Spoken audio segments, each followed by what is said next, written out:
Praise the Lord. ஜெபம் பண்ணிடுறேன். ஆண்டவரே ஸ்தோத்திரம். அந்த 4 வசனங்களே நீங்க பேசுங்க. மனுஷனை பேசாத சுய பலத்தில் பேசாத பரிசுத்த ஆவியானவரே உதவி செய்து இயேசு நாமத்தில் பிதாவே. இன்னைக்கு தலைப்பு சந்தோஷமா இருக்கிறோமா, அதான் தலைப்பு. ஒவ்வொரு தடவும் நம்ம எல்லா சர்ச்சிலையும் பிரசங்க தொடங்குறதுனால சந்தோஷமா இருக்கிறவங்கள கை தூக்குங்க கேட்பாங்க எல்லா பாஸ்டர்ஸும். சந்தோஷமா இருக்கிறோமா, ஏன்னா நீங்க சொன்னீங்கன்னா மாட்டிக்குவீங்க. வேதத்துல வேற மாதிரி சொல்லிடுது. சந்தோஷமா இருக்கிறோமா சொல்லுங்க. ஆனாலும் நிஜமா சந்தோஷமா தான் சொல்லுங்க.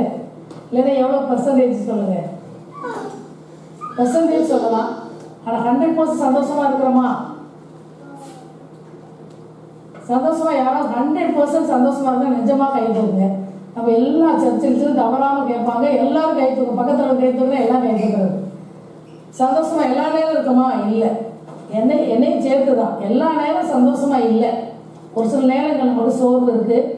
ஒரு சில நேரங்கள்ல நம்மளுடைய ஆத்துமா சில நேரங்களில் சோர்ந்து போகுது. எப்போதும் பவுல் போல சந்தோஷமா இருக்குமா? மரியாள் போல சந்தோஷமா இருக்குமா? நல்ல பங்கை தெரிந்து கொண்ட மரியாள் அந்த அம்மா கர்த்தர் சர்டிஃபிகேட் கொடுக்குறார். எப்போதும் எப்போ வருவார், ராபி எப்போ வருவீங்க அப்படின்னு அவங்க வீட்டில் ஜெபம் நடத்தலாம், ப்ரேயர் நடத்தலாம் காத்திருந்தாங்க. அந்த அம்மாலாம் ரொம்ப சந்தோஷமா இருந்தாங்க. நம்ம வேதமே சாட்சியாக அவங்கள பற்றி எழுதி வச்சிருக்கு. ஆனால் இன்னைக்கு இருக்கிற நம்ம எல்லாரும் சந்தோஷமா இருக்குமா? சந்தோஷமா இருக்கிறதுக்கு 2 ஆதாரங்கள் வேதத்தில் சொல்றது. வேதத்தில் பார்த்தோன்னா இது ஒரு ரொம்ப வருஷத்துக்கு முன்னால் கொடுத்த ஒரு ஸ்டேட்மெண்ட்டு. மனுஷனுடைய வாழ்க்கை புள்ளை போல நமக்கு தெரியும். நம்மளுடைய ஆயுசு காலம் 70 வயது தெரியும். பலத்தின் மிகுதியால் 80 வயசு. அப்படி 80 வயது வரைக்கும் இருக்குன்னு ஆசைப்பட்டா சஞ்சலமும் தவிப்பும் சொல்லுது. சஞ்சலம் தவிப்பும் ஒருவேளை வியாதியே இல்லைன்னா சுற்றி இருக்கிறதுனால நமக்கு பிரச்சனைகள் வரலாம். இந்த வயசுல போய் சேர வேண்டியதானே, எதுக்கு இருந்து உயிர் எடுக்கல அப்படி சொல்லலாம். நம்ம யாராவது சொல்லியிருந்தோம்னா நம்மளுக்கு சொல்ல 2 பேர் இருக்கிறாங்க, நிறைய பார்த்துக்கோங்க.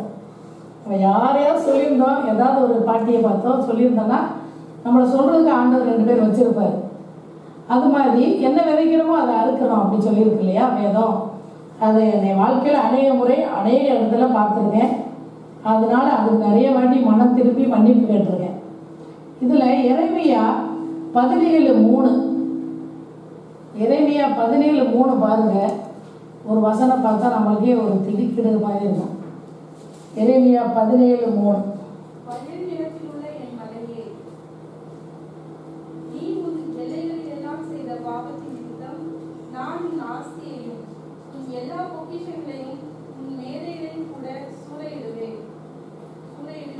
வாசிப்போம். 17:13.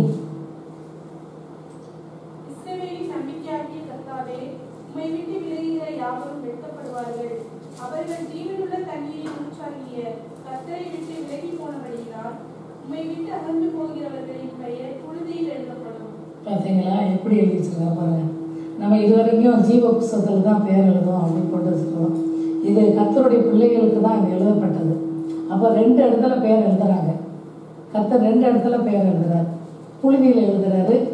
ஒரு குரூப் பேரை ஹெவனில் எழுதுறாரு, ஜீவ புத்தகத்தில் எழுதுறாரு.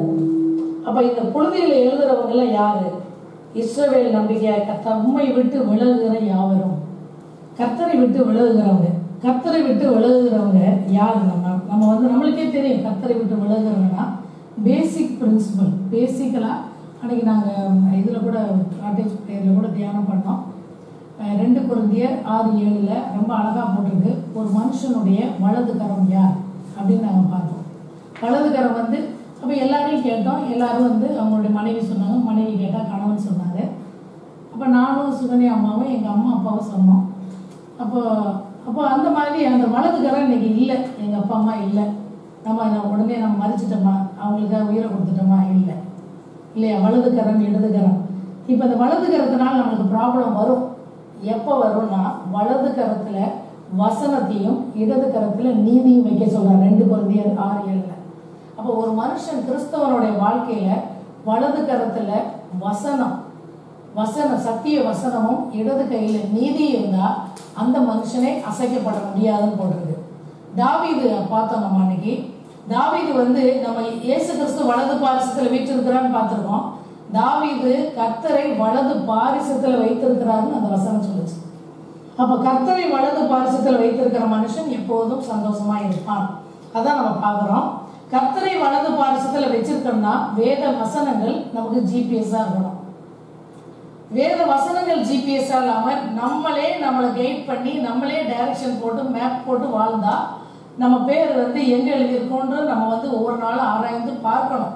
வேத வசனங்கள் வச்சு இது வாசிக்கும் போது எனக்கும் இன்னும் இந்த படிச்ச பிறகு இன்னும் கொஞ்சம் பயமா தான் இருக்குது. ஒவ்வொரு நாளும் ஆண்டவர்கிட்ட நெருங்கி வசனத்துல நம்ம போய் தேடிட்டோம் அப்படின்னு நினைக்கும் போது பார்த்தா நம்ம நல்ல வசனங்களை படிக்கும் போது இன்னும் நம்ம நிறைய பின்தங்கி இருக்கோம் அப்படின்னு வேதனையா தான் இருந்தது.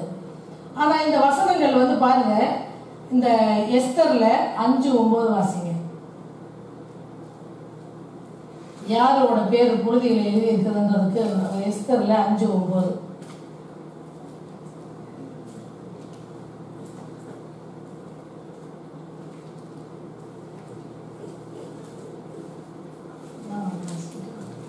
அன்றைய தினம் ஆமோன் சந்தோஷமும் மனமகிழ்ச்சியுமாய் புறப்பட்டான்.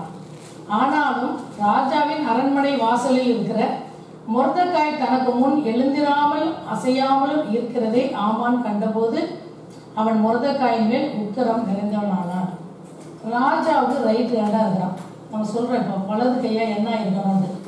ஒரு ராஜாவுக்கே ரைட் ஹேண்டு. அந்த ரைட் ஹேண்ட் சந்தோஷமா இருக்கிறானா பாருங்க.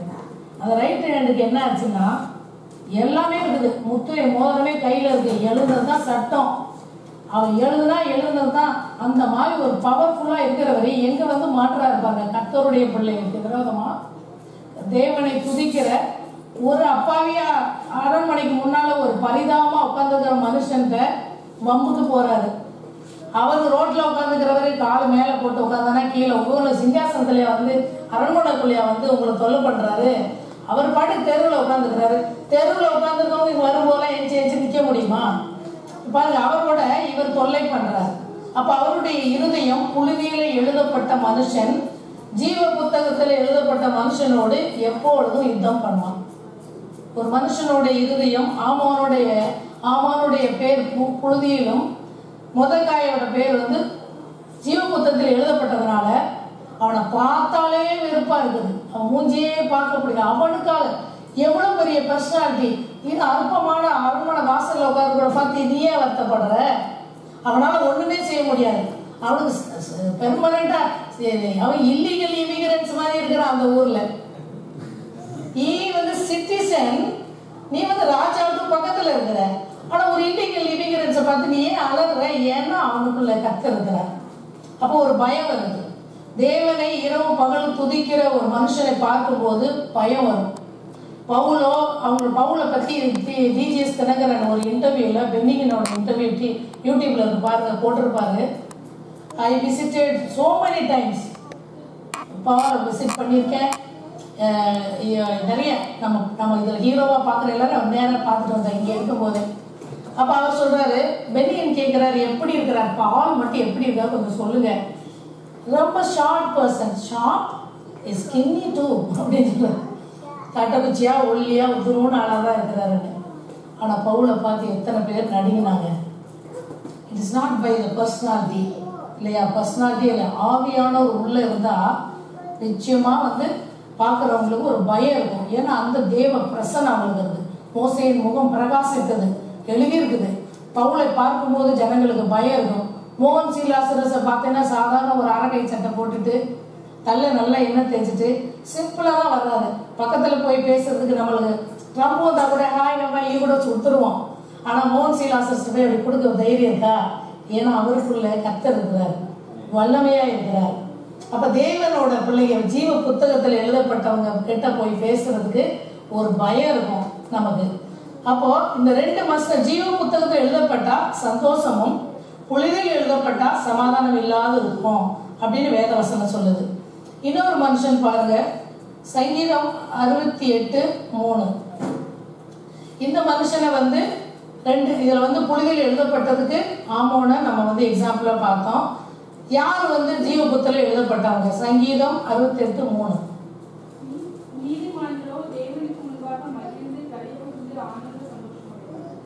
சந்தோஷம் வந்து கர்த்தர் உள்ள வந்தாதான், மன நிறைவு வந்தாதான் சந்தோஷம் வரும்.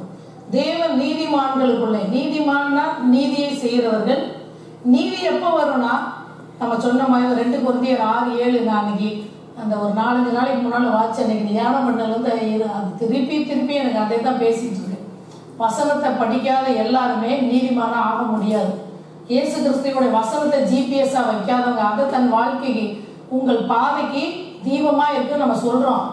அவர் தான் எனக்கு வழிகாட்டின்னு சொல்கிறோம். அவர் வந்து கையை பிடிச்சி நம்மளை கூட்டிகிட்டு போவாரா? சிக்னலில் நம்ம யாரையாவது வழிகாட்டுற மாதிரி வசனங்கள் ஒவ்வொரு நாளும். நான் ஃபார் எக்ஸாம்பிள் கூட ஒன்று சொல்கிறேன். நேற்று வந்து இதே இடத்துல நாங்கள் வந்து ஒரு குரூப்பாக லீடர்ஸ் மீட்டிங்கில் ஆராதித்தோம். அப்போ வந்து நான் ஒருத்தவங்களுக்கு பர்டிகுலர் பர்சன் ஹெல்ப் பண்ணலாமா வேணாமா கொஞ்சம் அசட்டையாக விட்டுட்டு வந்திருந்தேன். ஆனால் இங்கே அழகாக எனக்கு அந்த வசனம் பேசுது. கர்த்தர் வந்து ஐசாயாலேருந்து எனக்கு பேசினார், அருமையாக செஞ்சார். ஓடி ஓடி போனேன், டயர்ட் கூட பார்க்காம போய் அவங்களுக்கு ஹெல்ப் பண்ணிட்டு தான் தூங்கணும்.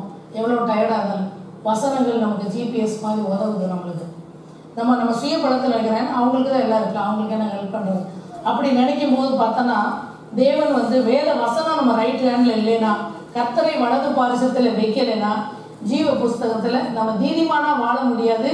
ஜீவ புஸ்தகத்தில் கர்த்தர் பேர் எழுத முடியாது. இன்னொன்று பாருங்க, யோனா 4:6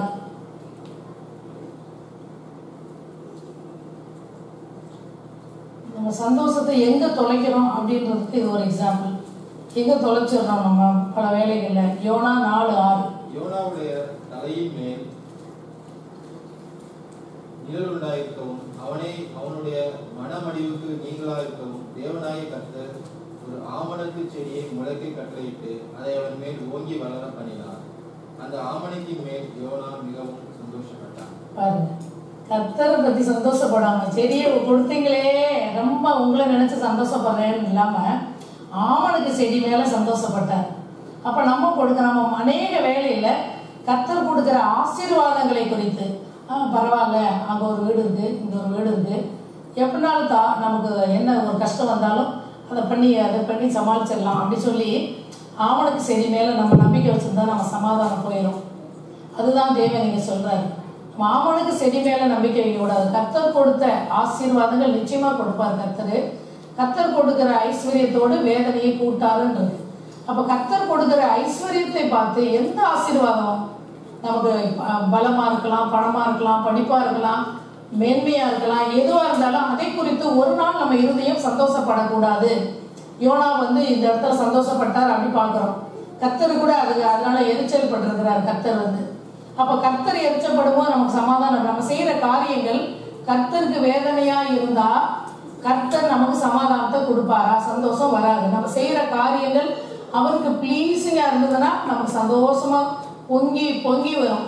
2 சர்ச்சில் இருக்கும்போது எவ்வளோ நல்லா இருக்குது, சந்தோஷமா இருக்குது. 2 பிலீவர்ஸ் பேசும்போது எவ்வளோ சந்தோஷமா இருக்கு. 2 பேர் ஆண்டவர் நேசிக்கிறவங்க பேசும்போது நேரம் போனதே தெரியலன்னு இருக்கு. ஆனால் உலகப்புறமான ஃப்ரெண்ட்ஸோட பேசுகிறோம், ஆனால் ஏதோ ஒரு சின்ன ஒரு பாயிண்ட்ல எங்கேயோ உங்க குத்துன மாதிரி இருக்கும், திருப்பி வேதனையோடு வந்த மாதிரி இருக்கும். எனக்கு அந்த எக்ஸ்பீரியன்ஸ் இருக்கு. சரி கொஞ்ச நாள் ஜாலியாக தான் அவங்களோட பேசுவோம், வேணாம் ஏதோ ஒரு பிஞ்ச் பண்ண மாதிரி ஒரு பாயிண்ட்டு அப்போ ஆண்டவர் வந்து எச்சரிக்கிற மாதிரி இருக்கும். அப்படியே விட்டா அதே பழைய வழியிலே போயிடாத, கலப்பை மேல் கை வச்சு திரும்பி பார்க்கக்கூடாது அப்படின்னு வசனம் இருக்குது. ஸோ இதில் ஆமனுக்கு நமக்கு கர்த்தர் கொடுக்குற பொருள் மேலே சந்தோஷப்படும் போது நமக்கு சமாதானம் போயிருந்தது பார்க்குறோம். 2 நாளாகவும் 9:7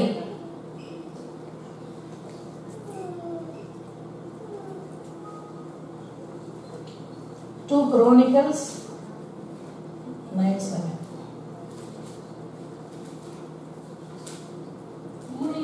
பாக்கியவான்கள் எப்போதும் உமக்கு முன்பாக நின்று உங்களுடைய ஞானத்தை கேட்கிற உங்களுடைய ஊழியக்காரரும் பாக்கியவான்கள். கர்த்தர்கிட்ட கேட்க வேண்டியது என்ன, ப்ரேயர் ரெக்வஸ்ட் வைக்கணும்னு ஆண்டவர் சொல்லுவோம். உங்களுடைய ஞானத்தை கொடுங்க, ஞானத்தை நோக்கி கூப்பிடு. கர்த்தர் தான் ஞானம். இது ஒருத்தர் அழகாக சொல்லி கொடுக்குறாரு, we want you Lord, we want you Jesus. அதுதான் ப்ரேயராக இருக்கணும். ஞானத்தை நோக்கி கூப்பிடுங்க, கர்த்தரை நோக்கி கூப்பிடுங்க. கர்த்தர் கொடுக்குற அறிவு வந்துருச்சுன்னா எல்லாத்தையும் நம்ம அவரே செஞ்சு முடிச்சிருவார். அதனாலதான் இதுல வந்து அப்படி கூப்பிடுற மனுஷர்கள் பாக்கியவான்கள் போடுறது. அப்ப நம்ம உலகப்புறமான காரியங்களை நம்மளுடைய ப்ரேயர் ரெக்வஸ்ட்ல நம்ம எதெல்லாம் முதல்ல வைக்கிறோம். நம்ம ப்ரேயர் ரெக்வஸ்ட்ல வந்து கர்த்தரை கேட்கிறோமா, நீங்க வேணுமா, இதுக்கும் அந்த எக்ஸாம்பிள் தான் சொல்கிறேன். டிஜிஎஸ் தினகரன் வந்து ஹெவனுக்கு போனவர் பிதா முன்னால் நிற்கும் போது அப்பட்டா அவர் கேட்க போனாங்க. அவர் 9 கிஃப்ட்ஸு கேட்க போனாராம் அவரோட சோலை எடுத்துகிட்டு போய். அப்போ வந்து இவர் போய் பிதா கேட்குறாராம் உங்களுக்கு என்ன வேணும் அப்படின்னு. அப்போ இவர் வந்து 9 கிஃப்ட்ஸு வாயை ஓப்பன் பண்ணுறதுக்கு முன்னாலே ஹோலி ஸ்பிரிட் வந்து பின்னால் வந்து அவர்கிட்ட சொல்கிறாராம் ஐ வாண்ட் யூ லார்ட்னு கேளுங்க, அவர் வந்தால் எல்லாம் வந்துடும் அப்படி சொல்லி ஹோலி ஸ்பிரிட் சொல்லி கொடுத்தாராம். இப்போ இந்த மாதிரி யூடியூப் வீடியோ அவங்களுடைய ஒரு பரிசுத்தவான்களோட வாழ்க்கை நமக்கு நிறைய வழியில் அவங்க லீவ் பண்ணியிருக்காங்க. இதே ஜெனரேஷன்லேயே லீவ் பண்ணியிருக்கிறாங்க. இப்போ அப்போ கர்த்தர்கிட்ட கேட்குறது அதே மாதிரி தான். நம்ம இரக்கத்தில் ஐஸ்வர்யவான் அப்படின்னு இயேசு கிறிஸ்துக்கு நம்ம சொல்கிறோம். ஆண்டவரே நீர் இரக்கத்தில் ஐஸ்வர்யவானே, நீங்கள் எனக்கு இரக்கமாக இருங்க அப்படின்னு நம்ம கேட்டிருக்கோம். நானும் கேட்டிருக்கேன். ஆனால் என்னையே அந்த மாதிரி இரக்க குணம் உள்ளவர்களாக மாற்றுங்க அப்படி கேட்டிருக்கோமா? 2 ஸ்டேட்மெண்ட்டுக்கும் வித்தியாசம் இருக்குது. இப்போ வந்து ஐஸ்வர்யவான்னு சொன்னாலே நம்ம உடனே வந்து ஒரு பெரிய பில்டிங்கை தான் நினைக்கிறோம். பெரிய பில்டிங் தான் கண்ணு முன்னால் வருது, ஒரு பெரிய கார் தான் வருது ஐஸ்வர்யவான்னு சொன்னோன்னே. அப்போ ஐஸ்வர்யனா இரக்கத்தில் ஐஸ்வர்யவானா இருக்கணும் அப்படின்னு சொல்றாரு கர்த்தர். அப்போ வந்து கர்த்தர் அந்த இரக்கத்தை கேளுங்க, மன்னிக்கிறதுல ஐஸ்வர்யம் உள்ளவனா இருக்கிறேன் மன்னிக்கிறதுல ஐஸ்வர்யம் உள்ளவரா இருக்கிறேன் அப்படின்னு ஆண்டவர் சொல்றாரு. மன்னிக்கிறதுல, தயால குணத்துல, இறங்குகிறதுல. அப்ப அதெல்லாம் நம்ம லிஸ்ட் பண்ணி கேட்கும்போது இந்த லிஸ்ட்ல உலகத்துக்குரிய ஐஸ்வர்யத்தையும் கர்த்தர் கொடுப்பார். அப்ப நம்ம ஜெபத்தை எனக்கு இறங்குங்கன்னு கேட்கணும். அதே நேரத்துல அந்த இரக்கத்தில் ஐஸ்வர்யவானா நீங்க இருக்கிறீங்க, அந்த ஐஸ்வர்யத்தை எனக்கு தாங்க, எல்லாருக்கும் இறங்குறத அப்படி கேட்கணும்னு ஆண்டவர் சொல்றாரு. அவங்கதான் பாக்கியம் உள்ளவர்கள். இன்னொரு வசனம் டியூட்ரானமி 28:47.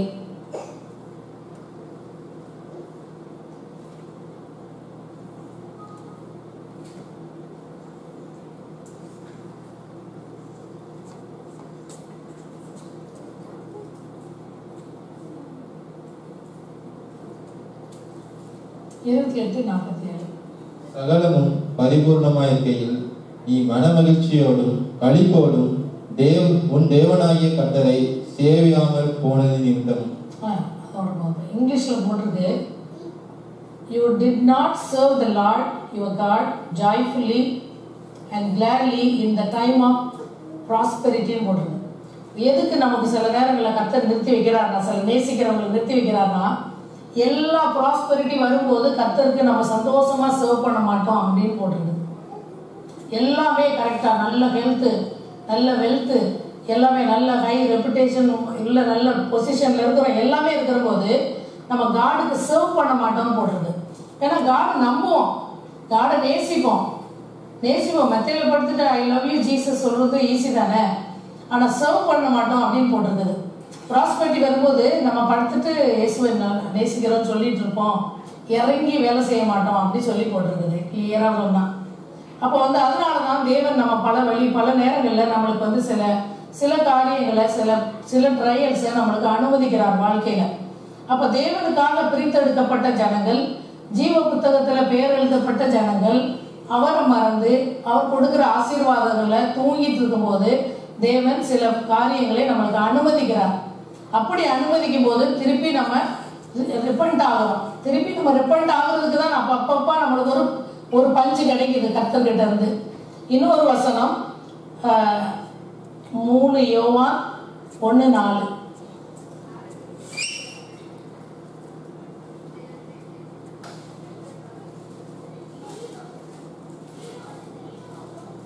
பிள்ளைகள் சத்தியத்திலே நடக்கிறார்கள் என்று நான் கேள்விப்படுகிற சந்தோஷத்திலும் அதிகமான சந்தோஷம் எனக்கு இல்லை.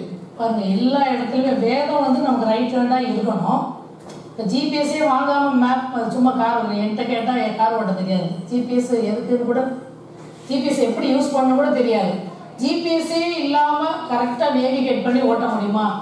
அந்த வலது பாரிசத்தில் கர்த்தரை வச்சு, வலது பாரிசத்தில் கர்த்தருடைய வசனங்களை வைக்காம நம்ம எப்படி அந்த வசனங்களை எப்படி நடக்க முடியும்?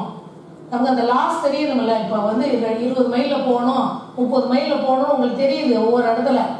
அப்போ கர்த்தர் என்ன சொல்லியிருக்காருன்னு தெரியாமல் சத்தியத்தில் நடக்கிறோம் நம்ம நினைச்சோம்னா நம்ம அதுதான் இந்த இடத்துல சொல்லுது. கர்த்தர் சத்தியத்தில் நடந்தாதான் நமக்கு சந்தோஷம் அப்படி இதில் போட்டிருக்கு.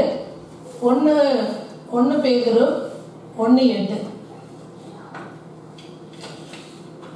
ஒரு 3 வசனங்கள் தான், எல்லாம் டயர்டாக இருக்கீங்க. 1 பேதுரு 1:8. அவரை நீங்கள் காணாமல் இருந்தும் அவரிடத்தில் அன்பு கூறுகிறீர்கள். இப்பொழுது அவரை தரிசியாமல் இருந்தும் அவரிடத்தில் விசுவாசம் வைத்து சொல்லி முடியாததும் மகிமையாய் நிறைந்ததுமாய் இருக்கிற சந்தோஷம் உள்ளவர்களாய் கருதுகிறீர்கள். இன்னொரு வசனம் யாக்கோபு 1:2. நீர் நீதியை விரும்பி அக்கிரமத்தை வெறுத்திருக்கிறீர். ஆதலால் தேவனே, உம்முடைய தேவன் உமது தோழரை பார்க்கிலும் உம்மை ஆனந்த தைலத்தினால் அபிஷேகம் பண்ணினார். அக்கிரமத்தை வெறுத்து நீதியை செய்யறதுக்கு வசனம் வேணும். வசனத்தை படிக்கணும். வசனத்தைப்படி நடக்கிறவங்களுக்கு மட்டும்தான் நீதியை செய்ய முடியும். இப்போ கர்த்தர் பொய் சொல்லக்கூடாது எழுதி வச்சதுனால அட்லீஸ்ட் பொய் சொல்லும்போது நமக்கு ஒரு உறுத்தலாக இருக்குது. பொய்யே சொல்லாமல் வாழும்போது சந்தோஷம் நிறைவாக இருக்கும். வேதத்தை அனுதினம் இப்போ ஜெபம் பண்ணணும் அப்படின்னு ஒரு நாள் ஜெபம் பண்ணா போனால் சமாதானம் இல்லாத நான் ஃபீல் பண்ணியிருக்கிறேன். இப்போ ஆனந்தத்தை தோழர்களை காட்டிலும் உன்னோட நண்பர்களை காட்டிலும் சுற்றி இருக்கிறவர்களை காட்டிலும் உங்களுக்கு ஒரு சந்தோஷம் கிடைக்கணும்னா நீதியை விரும்பணும், அக்கிரமத்தை விட்டு வெளியே வரணும்னு போட்டிருக்கு. இன்னொரு வசனம் பாருங்க, எபிரேயர் 1:9.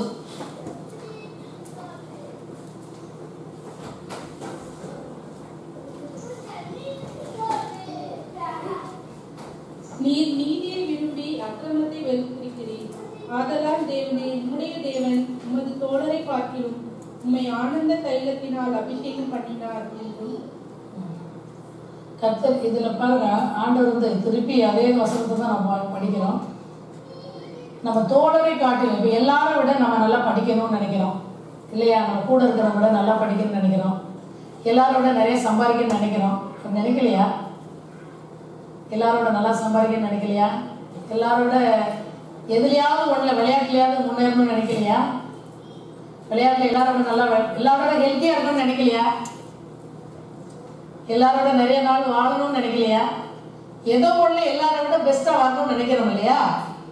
அதுக்கு தான் அவர் சொல்யூஷன் கொடுக்குறார். நீதியை விரும்பி அக்கிரமத்தை வெறுத்து பண்ணும்போது தோழரை காட்டிலும் உங்களை சந்தோஷமாக வைக்கிறேன். சந்தோஷம் எப்போ வரும்? நம்ம நினச்சது நடந்துட்டா சந்தோஷம் வரும் இல்லையா? ஒரு மாதம் நீங்கள் எதிர்பார்க்குறீங்க, இப்போ இன்க்ரிமெண்ட்டு நீங்கள் எதிர்பார்த்தது உங்களுக்கு வந்துருச்சு, சந்தோஷப்பட மாட்டீங்களா? தோழரை காட்டிலும் உங்களுக்கு 5000 ரூபா கூட கொடுத்த சந்தோஷம் இல்லையா? அது 5000 ரூபா மட்டும் இல்லை, இன்னும் அநேக ஆசீர்வாதங்கள் இருக்குது. அதை தான் கர்த்தர் சொல்றாரு. அங்கே போகிறதுக்கு அந்த 5000 ரூபா ஆசீர்வாதம் மட்டும் இல்லை, ஜீவ புத்தகத்தில் நம்ம பேர் எழுதணும்னா வசனத்தை வாசித்து வசனத்தின்படி நம்ம கண்டிப்பாக நடக்கணும். அதுதான் கர்த்தர் இதில் சொல்றார். ரோமர் 14:17.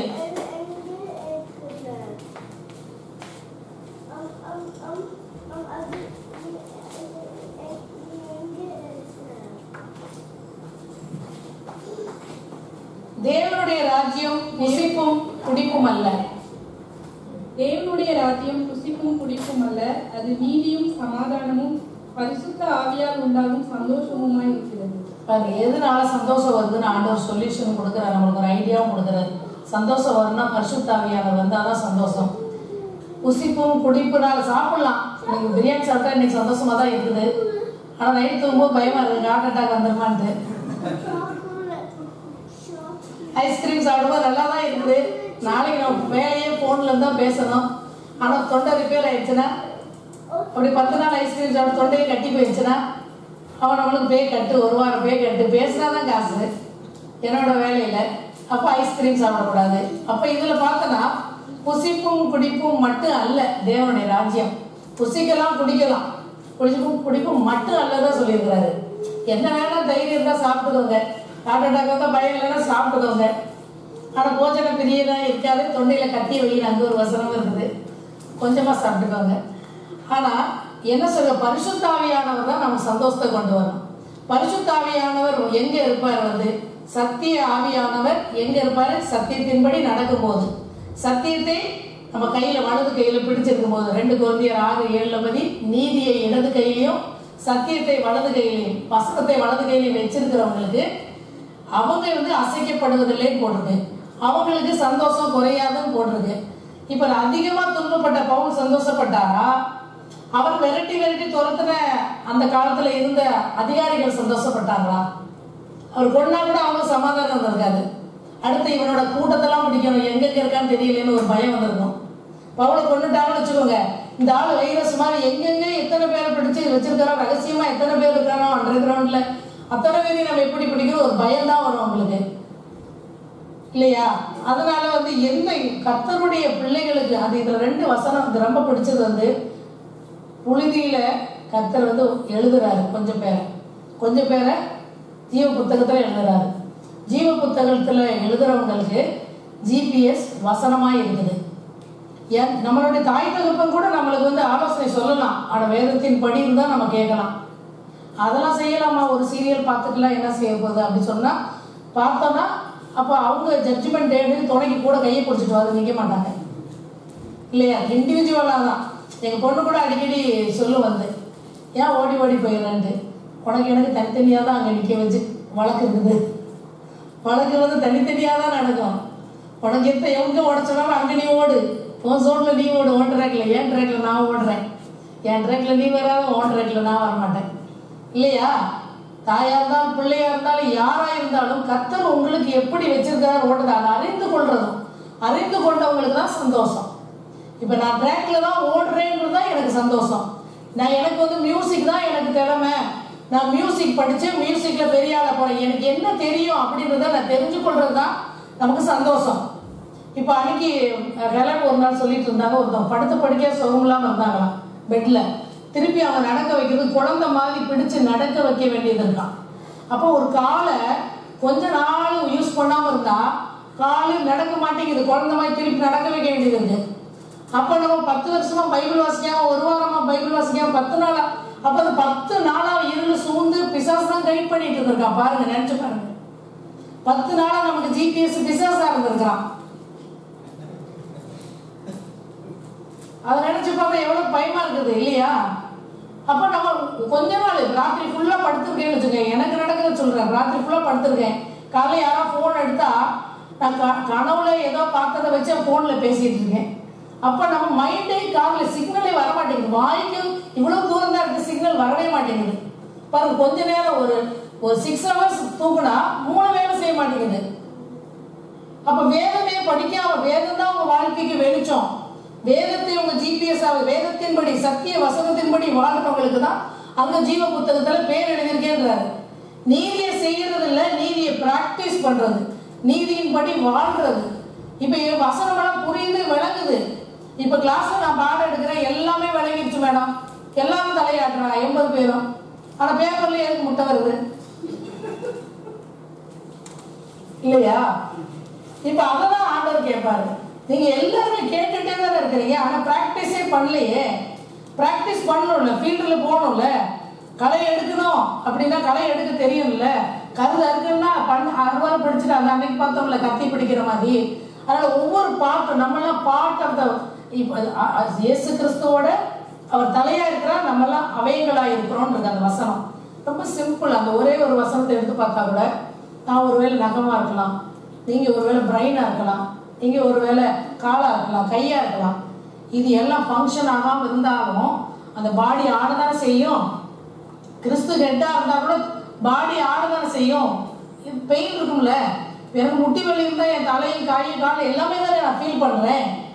அப்ப ஒருத்தர் ஒரு சபைக்குள்ள வர்ற எல்லாருமே அந்த இணைஞ்சு அந்த வேலையை பண்ணலைன்னா அது செயலிலிருந்து போகுது இல்ல. இப்ப கால் கொஞ்ச நாள் யூஸ் பண்ணலைன்னா கால் வலி வரும், கையை கொஞ்ச நாள் யூஸ் பண்ணலைன்னா இப்படியே கம்ப்யூட்டர் இப்படி வச்சுட்டா கையை இப்படி உதற வேண்டியது, இப்படி இருக்குது, விரலெல்லாம் இழுத்துக்குது. அப்போ ஒவ்வொன்றுமே கர்த்தருக்கு வேலை செய்யாம, கர்த்தருடைய காரியங்களை கவனமா இருக்காம, வசனத்தையே படிக்காம, இப்ப படிச்சு பிராக்டிஸ் பண்ணாம விட்டுருங்க, படிக்காம எப்படி டிகிரி போடுறது இல்ல? என்னையும் சேர்த்துதான், நானும் அப்படி சில நாளைக்கு அப்படிதான் செய்யறேன். காலங்காத்தால எது ஒரு போனுக்குன்னு வந்துருச்சுன்னா, ஆண்டவரே லஞ்ச் டைம்ல நான் பைபிள் படிச்சிடுறேன் ஆண்டவரே, அப்போ போஸ்ட்போன் பண்ணி லஞ்சுக்கு போஸ்ட்போன் பண்ணிடுறேன். அப்போ இதில் நான் ஈவினிங் பண்ணிடுவேன் ஆண்டவரே. ஈவினிங் யாராவது ஒரு ஃபோன் வரும், நமக்கு ரொம்ப இன்ட்ரெஸ்டிங்கான ஃபோனா, அப்படி பிசாசு ஜிபிஎஸ்ஸாக மாறிடுவான். காலையில் ஜிபிஎஸ் அவரை ஆன் பண்ணி நம்ம டைரக்ஷன் அவர் கையில் கொடுக்கலன்னா, நாள் முழுவதும் நம்ம ஆண்டவர்களை தான் இருக்கிறோம்னா ராங் டைரக்ஷனில் போயிட்டு எங்கேயும் டெட் எண்டில் போய் முட்டிட்டு உட்காந்துருவோம். இதுதான் தேவன் சொல்றாரு. சத்திய வசனங்களை, அந்த சத்திய வசனத்தின்படி நடக்கிறவங்களுக்கு தான் சந்தோஷமும் சமாதானமும். ஹாப்பியா இருக்கிற பீப்புள் வசனத்தை ஜிபிஎஸ்ஸா வச்சுருக்கிறவங்க. அதை நம்மளை யாரு நடத்திக்கிட்டு இருக்கான்னு மட்டும் நம்ம ஒவ்வொரு நாளும் நம்ம அனலைஸ் பண்ணுவோம். அப்போனா சந்தோஷமா இருப்போம். அப்பப்போ துக்கம் வருதா ஓடி போய் பைபிள் எடுத்துருங்க. அதுதான் ரொம்ப சிம்பிளா சொல்லப்போனா, நம்ம வேதத்தை அடிக்கடி படிச்சோம்னா ஒரு நாள் இல்லைன்னா ஒரு நாள் பேசும் இல்லையா?